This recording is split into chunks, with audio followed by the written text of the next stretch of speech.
औज़ु बिल्लाहि मिनश्शैतानिर्रजीम बिस्मिल्लाहिर्रहमानिर्रहीम। अॼु असां वञी रहिया आहियूं पढ़णु। जो टॉपिक आहे अॼु असांजो आहे प्रोनाउंसिएशन।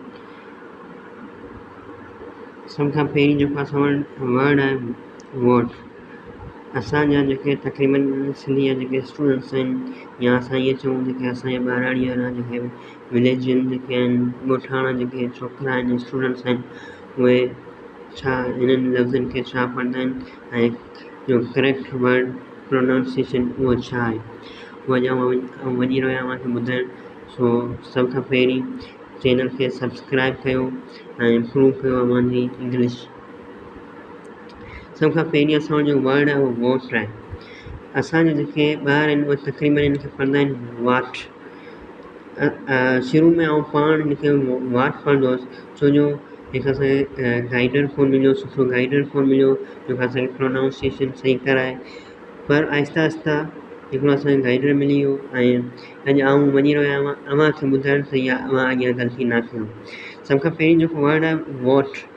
असां जेके आहियूं उहे असां हिनखे पढ़ंदा आहियूं वाट। वाट इज़ यूअर नेम। असां हिनखे इन तरीक़े सां पढ़ंदा आहियूं पर बेसिकली इहो जो करेक्ट हिन जो जेको आहे उहो हीउ थींदो वॉट इज़ यूअर नेम।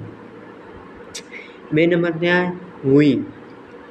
हालांकि वी न आहे, हिनखे सही करेक्शन छा आहे वी करे पढ़ंदासीं असां। असां पढ़ंदा आहियूं वी पर हिन जी करेक्ट जेका प्रोनाउंसिएशन उहो छा आहे वी आहे। We are going to Karachi. We are going to Karachi. ठीकु आहे, हिन जी सही प्रोनाउंसिएशन छा आहे वी। पोइ अचे थो अवर। असां जेके तक़रीबन जेके ॿार आहियूं स्टूडेंट्स आहियूं उहे असां हिनखे छा पढ़ंदा आहियूं अवर। पर बेसिकली छा आहे और। Our parents make us happy. सही प्रोनाउंसिएशन छा आहे और प्रोनाउंसिएशन सही। ठीकु आहे, our parents make us happy.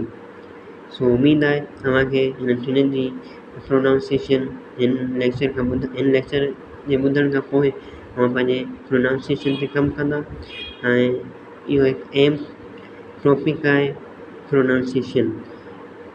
So thank U.